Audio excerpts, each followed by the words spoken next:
I totally understand. Classics. I totally get it. But, you know, I'm just the kind of guy that, you know, I rock with who rock with me. If Lil Wayne and the Hot Boys and them wouldn't have met the homie Mack, if Mack 10 would have went down there and signed on to them, man, them dudes would have been great streets. I stand on that, and I say it, and I stand on it. They would have been great streets. I had never met Be Real, Muggs, Sin Dog. You can't talk about West Coast rap legends without mentioning Mack 10. This dude wasn't just another rapper making noise in the scene. He was known for being a straight menace with deep ties to the Bloods, one of the most feared gangs in the streets. His name carried weight, both in the booth and in the hood. Rumor had it that Mack 10 was the reason so many rappers, including Lil Wayne and Birdman, got connected with that blood life. If Lil Wayne and the Hot Boys and them wouldn't have met the homie Mack, if Mack 10 would have went down there and signed on to them, man, them dudes would have been great streets. I stand on that, and I say it, and I stand on it. They would have been great streets. Whether those stories were true or not, one thing's for sure, Mack 10 didn't play around. If someone crossed him, they were in for it, no questions asked. The man had a reputation for checking people hard, and plenty of artists can vouch for that. Take Fat Joe's story, for example. He once shared how Mack 10 almost threw hands with Common. Goes with you, Yeah. because that's your homie as well. Yeah. And you and some other people, I guess, run into Common. Yeah. Fat Joe said that he saved Common's life in that interview. He said that it was about to go down and he had to step in the middle of it. Technically, that's how it went. The wild part? The beef wasn't even with Common. It was with Common's homie. The issue, just like Common said, the issue was with his homeboy. It wasn't even about the diss record. Aha. The issue came with his. But Mack didn't care who started it. Common was seconds away from catching a serious beatdown over something he didn't even do. Luckily, Joe stepped in and kept things from getting out of control. But Common's friend, yeah, he still got dealt with. Things didn't go that smooth with his partner. They went smooth with him. So you're saying something happened with Common's friend? And then there's the chaos surrounding Mack 10 and Ice Cube's family. It's been said that Mack 10 allegedly put hands on Cube's brother-in-law, and that whole situation blew up so bad that it ended their friendship completely. Cube's brother-in-law got beat up. Yeah, it was conflict, yeah. You know, but I went to Cube about 4 or 5 times before the conflict jumped off. Okay. And told him to correct the situation. 2 West Coast icons. Done. Just like that. It's been over 20 years, and reports say they still haven't spoken since. Any sort of like world in which you guys get together, maybe do another Westside Connection, have a conversation? Like I said earlier, I do me. You dig? That's where I'm at. But Mack 10 wasn't just beefing with Cube. He also had smoke with Cypress Hill, which shocked fans since both camps were blood affiliated. That didn't matter to Mack, though. If you got on his bad side, you were fair game. He had no problem calling out anyone, no matter who they were. I had never met Be Real, Muggs, Sin Dog. To really understand Mack 10, you gotta go back to the start. Born Dedrick D. Monroelson on August 9, 1971, he grew up in Inglewood, California, right in the middle of some of LA's roughest years. By the 1980s, areas like Compton, Watts, South Central, and Inglewood were drowning in gang wars, drugs, and violence. The Crips, Bloods, Pyrus, and others had taken over the streets, and life in those neighborhoods became a battlefield. The rise of the drug trade only made things even more explosive, setting off endless turf wars that shaped an entire generation. The 80s turned LA County into one of the wildest, most dangerous places in the country, and Mack 10 saw it all up close. Growing up there wasn't just tough, it was survival every single day. I mean, you're talking about the 80s. That's when crack first started hitting LA. Right. And you were right there at the epicenter of it all. Mack 10 came up in Inglewood right on Queen Street, the heart of the Queen Street Bloods. That set ran the west side of Inglewood and had serious pull by the 1980s. They were part of a much bigger network that included the Inglewood Family Bloods, Neighborhood Pyrus, Avenue Pyrus, and even the Crenshaw Mafia Bloods. But it wasn't all unity. The Queen Street Bloods had beef not only with rival Crip sets, but sometimes even with other blood sets too. The tension was real, and anyone from the area knew what it meant to walk those streets. For Mack 10, being around that environment meant he was automatically connected to the life, whether he wanted it or not. It wasn't about choosing the gang, it was about growing up where everyone you knew was part of it. From childhood friends to the older guys he looked up to, the influence was everywhere. But even in all that chaos, Mack 10 had dreams that went way beyond the block. Like a lot of kids, he once dreamed of going pro, making it to the NFL and changing his life. At one time, I probably thought, I was probably gonna play in the NFL or something, you know what I'm saying? But the ball don't bounce like that all the time. And But things didn't go as planned. By the time he hit middle school, his focus started to shift. The streets were loud, but music spoke louder. Hip-hop started pulling him in strong, and soon, that beat and that raw street storytelling became his real passion. He started soaking up the sounds around him, especially the local legends who were putting LA on the map. NWA was one of his biggest inspirations, showing him that rap could be real, raw, and powerful. That's when Mack 10 started carving out his own voice, building a name in his neighborhood for his sharp bars and confident flow. People started to notice this wasn't just another kid from Inglewood, he had something special. Eventually, he joined a group called First Amendment, where he started performing and sharpening his craft. That crew gave him the space to really develop his sound. Through a few key connections, Mack 10's name started buzzing in the local scene until one major moment changed everything. He got introduced to Eazy-E. Eazy, the mastermind behind NWA, saw real potential in him and gave him a shot at writing some tracks. That cosign boosted Mack 10's confidence big time and opened doors to a whole new level of opportunity. From there, he linked up with other major players like DJ Bobcat and DJ Pooh, connections that would soon lead him straight to members of the Lynch Mob, Ice Cube's crew. Things were starting to move fast, and Mack 10 was about to make his mark on West Coast rap history. Mack 10 eventually found himself in the same studio as Ice Cube, and that's where things really started heating up. The two clicked instantly, laying down tracks together and building chemistry that went way beyond the booth. Their connection only got tighter when Mack hit the road with Cube and the Lynch Mob on tour. That grind built trust and loyalty between them, and before long, Mack 10 was contributing verses to Lynch Mob songs and even landing a major spot on the Friday movie soundtrack in 1995. That soundtrack placement was a big deal. It put his voice in front of a national audience and stamped him as one of the West Coast's rising heavyweights. Thanks to Cube's backing, Mack 10 secured a record deal with Priority Records, the same label that helped power some of the biggest rap acts in the game. It was the break he needed, and his rise from Inglewood to the big leagues was officially on. But success came with chaos, because riding with Ice Cube also meant getting dragged into one of the wildest rap beefs of the 90s, the feud between Ice Cube and Cypress Hill. It all started with that same Friday soundtrack. Cube was curating the project and wanted it to be packed with bangers. Cypress Hill agreed to drop a song called Roll It Up, Light It Up, Smoke It Up, a perfect fit for the movie's vibe. Everything was cool at first, but according to Be Real from Cypress Hill, the real drama started during a studio session when Cube got an early listen to their upcoming album, Temples of Boom. They played him one of their unreleased tracks, Throw Your Set in the Air, and Cube instantly loved it. He wanted that joint for the Friday soundtrack, but Cypress Hill turned him down, explaining it was their lead single and couldn't be shared. Song and he likes it. He goes, yeah, that's perfect, me and Muggs asked him, hey man, we got a couple of tracks from the album, you want to hear it? We played him a song called Throw Your Set in the Air. And he was like, oh, that's banging. That's banging. Can I get that for the movie instead? They're like, man, we'd love to give it to you, but this is going to be the single. Cube pushed a little, asking to hear it again, but Be Real and the crew stood firm. No deal. They thought that was the end of it. But a few weeks later, right after the Friday soundtrack dropped, one of Be Real's homies called him up. Yo, did you let Ice Cube use one of your tracks for the movie? At first, Be Real was confused. They had only given Cube Roll It Up, Light It Up, Smoke It Up. But his friend wasn't talking about that one. He said another song on the soundtrack sounded suspiciously close to Throw Your Set in the Air. So Be Real went and listened, and his stomach dropped. Cube's track had a hook that sounded almost identical. Same energy, same rhythm, just slightly flipped lyrics. But the Get High song, yeah, we gave that up already. Why? No. The Throw Your Set in the Air thing. I said, no, we didn't give him that. He goes, well, that shit is in his chorus in his song. Finally, I hear it, and sure enough, there it is. The same.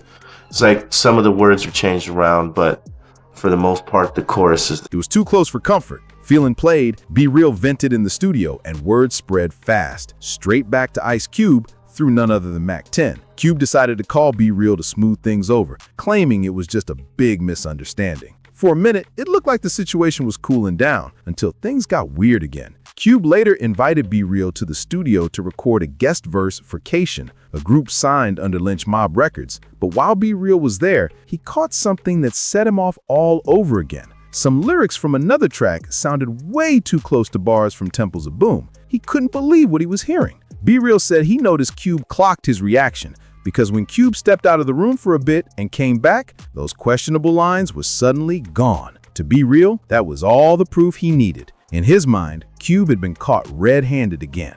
And I heard a couple lines that were the same things I used on the Temple of Boom record. And I thought to myself, wait a minute, that's my lines. In my opinion, I felt like he saw my reaction, and I walked out of the room for a second to make a phone call. When I came back, the line was... From there, the tension between the two camps was undeniable. What started as a soundtrack collab had now turned into one of the pettiest and most talked about beefs in 90s rap, and Mack 10 was caught right in the middle of it all. That moment was the breaking point for Cypress Hill. Be Real went straight back to his crew, furious about what he just witnessed, and laid out everything that went down in the studio. The group wasn't about to let it slide. They decided to clap back, and they did it the best way they knew how, through music. Not long after, Cypress Hill dropped No Rest for the Wicked, a ruthless diss track aimed directly at Ice Cube. The shots were loud and clear. They wanted everyone to know who they were talking about. But if there's one thing everyone knew about Ice Cube, is that he never backed down from a fight. The man had already proven himself in some of hip-hop's biggest battles. Just look at how he tore apart NWA and Jerry Heller on No Vaseline, or how he stood his ground against Common during their beef. So when No Rest for the Wicked hit the streets, Cube didn't waste a second. He was ready for war. But this time, he wasn't going in alone. He brought his right-hand man, Mack 10, into the mix, and together, they dropped a fiery counterattack, King of the Hill. Mack 10 was still early in his career, but that didn't stop him from diving headfirst into the beef. He didn't even know anyone from Cypress Hill personally, but to him, that didn't matter one bit. For Mack, loyalty was everything. Ice Cube had put him on, and in his eyes, that meant standing by Cube no matter what. I never met Be Real, Muggs, Sin Dog, nobody from Cypress Hill. And they was blood. But I was with this, so I didn't give a... He even explained later that his father had drilled that principle into him from day one. If someone in your circle's under fire, you stand by them in public, always. If they're wrong, you handle that behind closed doors. But out in the open, you ride for your people. Not everyone in Cube's camp felt the same way though. WC, the third member of Westside Connection, decided to sit this one out. According to Mack, WC had some personal ties with Cypress Hill and didn't want to pick sides. But Mack, he wasn't built like that. In his mind, friendship didn't change loyalty. If you came for his crew, he was coming right back for you. Told me that he knew them, and that's why he stayed out of it or whatever. I don't give a if I know you or not. That's the way I was raised though. My daddy was a gangster, and that's how he instilled that in me. You ride with your... Talk about and tell how wrong he was later, after the fact. But if it's going down, you gotta ride with it. When King of the Hill dropped, it hit hard. Cube came in with his signature sharp delivery, cold, calculated, and cutting. And Mack matched that energy with raw street aggression, spitting with the hunger of someone who had something to prove. Their chemistry on that track was crazy. You could feel the unity and the fire between them. It wasn't just a diss, it was a statement that they weren't the ones to mess with. But Cypress Hill wasn't about to stay quiet either. They fired back again, up in the ante, by dropping another diss track that used a wild trick. They brought in someone who sounded exactly like Ice Cube during his old NWA days. The idea was genius, make it sound like Cube was dissing himself. It was meant to flip the whole beef upside down and embarrass him publicly. The plan was bold, but it didn't hit the way they hoped. The track didn't get much traction, and instead of turning the tables on Cube and Mack 10, it kind of fizzled out. Fans noticed the effort, but the song just didn't have the same punch as King of the Hill. Still, the tension was thick. The feud between Ice Cube and Cypress Hill had the entire LA rap scene buzzing. Artists were picking sides, fans were debating nonstop, and the streets were watching every move. With so much pride and power on the line, this wasn't just about music anymore. It was about respect, loyalty, and legacy. Around this same time, Ice Cube was facing another messy situation, this one involving LA rappers Cam and Solo. What started as a business disagreement quickly got personal, and things exploded when Cube and Solo unexpectedly ran into each other at a Los Angeles traffic light. According to Solo, the encounter turned heated fast. Words were exchanged, tempers flared, and before anyone knew it, fists were flying right there in the street. Solo later claimed that he got the upper hand during the scuffle, and somehow, in the chaos, Cube's chain ended up in Solo's hands. Knocked him down, knocked him out, woke him back up, whooped on his ass. Somehow his chain fell in my hand. I don't know how I got in my hand, but it was a bold moment, and Solo wasn't about to keep quiet about it. He showed up not long after at a Cypress Hill concert at the House of Blues, holding that chain high for everyone to see. The crowd went crazy, cameras flashed, fans were screaming, and the moment was even captured in a photo that spread all over the scene at the time. But while the stunt got people talking, it also poured gasoline on an already burning fire. The tension between Ice Cube, Mack 10, and Cypress Hill was already serious. Now, with this incident, things started feeling way too close to the edge. Fans, crews, and even different neighborhoods started picking sides. There was real fear that this beef might not stay on wax, that it could spill into the streets and drag in more than just rappers. The worry wasn't exaggerated either. The 90s hip-hop scene was already raw and dangerous. Rivalries could turn deadly fast. Everyone remembered what happened when Tupac Shakur was killed in 1996. It shook the culture to its core. So when rumors started spreading that the Mexican mafia might get involved in the Cube-Cypress Hill conflict, people got nervous. The potential for something major to go wrong was all too real. Luckily, cooler heads stepped in before it went too far. Over time, the energy started to settle, and surprisingly, Mack 10 ended up playing a key role in calming everything down. According to Mack, someone passed him Be Real's number and told him Be Real wanted to talk. Instead of ignoring it, Mack decided to take the call, and that move changed everything. When the two finally spoke, the conversation was honest and real. Mack explained that his loyalty to Ice Cube meant that he had no choice but to stand with him during the feud, even if it meant going against people from his own side of the tracks. He wasn't out to disrespect Cypress Hill, but Ice Cube was his brother in music, and where Cube went, he followed. Be Real, showing maturity and understanding, told him he got it. He said he wasn't mad at Mack for staying loyal. He respected it. He asked me, so what's it gonna take for you and Cube to squash this? I said, just like you, all he's gotta do is call me. And I explained to him where I was coming from. I don't got nothing to do with it, but that's my homeboy, and I'm riding with him. And he said, you know what, homie? I can respect that. I can't even be mad at you. That moment of understanding between the two rappers cut through all the tension and proved that not every beef had to end in chaos. That phone call became the real turning point, the moment that showed that even in an era where pride and ego ran the game, respect could still win out. Mack 10 eventually pulled off what nobody thought could happen. He convinced Ice Cube to get on the phone with Be Real. The two finally talked it out like grown men, and just like that, the long-running beef between Ice Cube and Cypress Hill was officially over.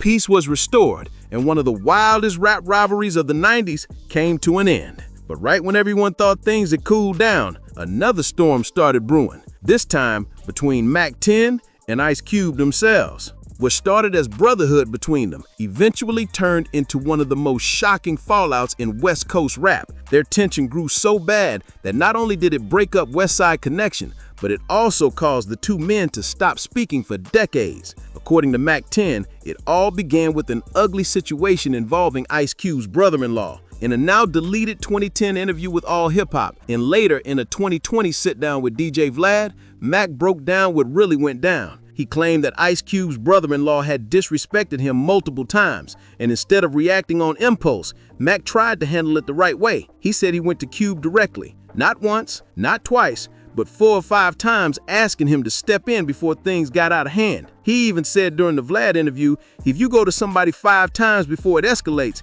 that shows you were trying to be diplomatic about it. Yeah, it was conflict, yeah, but I went to Cube about 4 or 5 times before the conflict jumped off. Okay.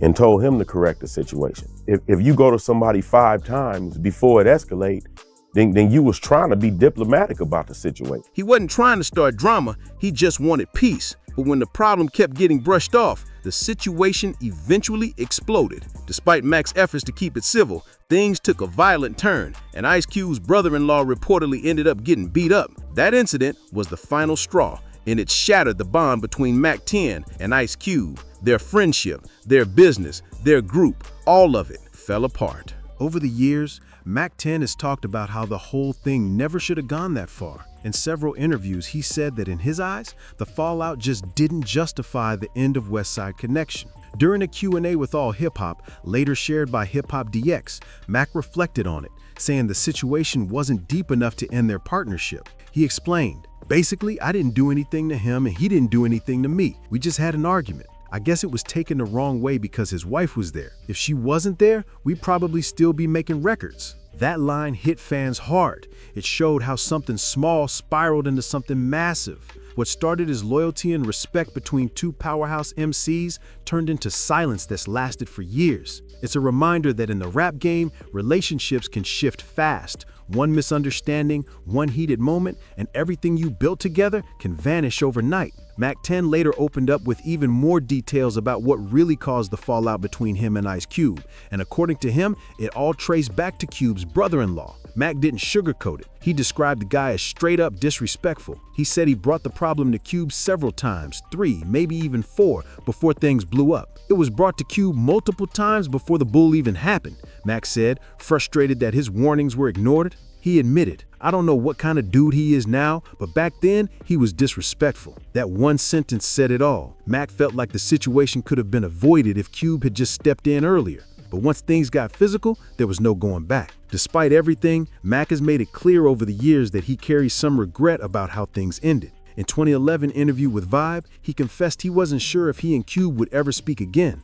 That same bittersweet tone has echoed in his later interviews. Even though he's accepted how things went down, he's also said that he doesn't hold any grudges. You can tell that deep down, he still respects what they built together. But there's another layer to the story that's had fans debating for years. Some people in the industry believe Mack 10 was also frustrated with Cube for refusing to go on a second tour to promote Westside Connection's final album, Terrorist Threats. Neither Mack nor Cube has ever publicly confirmed that rumor, but it's one of several theories people point to when trying to explain why their friendship fell apart for good. On the flip side, Ice Cube has mostly kept quiet about the details. He's never gone deep into the drama, but every now and then he's dropped little hints that there was more to it than fans realize. In one interview on It Is What It Is, hosted by Cameron, Cube was asked directly about his relationship with Mack, especially why he still performs with WC but not with Mack 10. Cube didn't dodge the question, but he played it cool. "Nah, we don't get down like that," he said flatly, referring to his current dynamic with Mack. Then he added, "It's just me and Dub. Me and Dub, we from the same neighborhood. We grew up right around the corner from each other, so we've always been down since day one. I'm just happy he's still hanging out and going on stage with me. We've been all over the world together, so it's a great thing."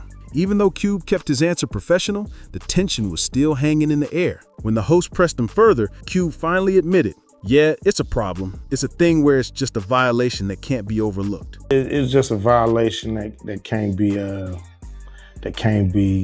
That word violation caught everyone's attention. He didn't say what the violation was, but it spoke volumes. Whatever happened between them ran deep, and it was nothing Cube was ready to forgive or forget. It's a problem with Mack. Yeah, it's a problem. After all these years, it's obvious that the bond once built on brotherhood, loyalty, and West Coast pride turned into one of hip-hop's most personal and painful divides. Mack 10 has made it clear where he stands today. In a 2023 interview with Bootleg Kev, he spoke on the rift between him and Ice Cube, and his words made it obvious that while he's not holding any hate, he's also not chasing reconciliation either. Mack said it straight, "If you F with me, I F with you. But if it's F me, then it's F you. I ain't seen him or talked to him in damn near 20 years, so there it is." That raw honesty summed up everything about Mack 10's mindset. No fake love, no pretending, just truth. After 2 decades of silence, he seems at peace with how things turned out. No drama, no shade, just acceptance that some bridges aren't meant to be rebuilt. But for fans of Westside Connection, the split still stings. The trio's chemistry on classics like Bow Down and Gangsters Make the World Go Round was unmatched. The energy, the attitude, and the unity they brought to West Coast rap defined an era. Together, Mack 10, Ice Cube, and WC created something powerful, a sound that represented pride, loyalty, and raw street dominance. But now, that magic lives only in memory. Both Mack and Cube have made it clear that their fallout left wounds too deep to ever fully heal. What was once brotherhood turned into distance, and the world lost one of the most iconic rap crews ever to do it. Still, their legacy remains untouchable. Westside Connection might never reunite, but their impact on hip-hop will always be legendary. If you enjoyed this deep dive into one of rap's most talked about stories, don't forget to like, subscribe, share, and drop a comment below. Let's talk. Do you think Mack 10 and Ice Cube will ever make peace, or is that chapter closed for good?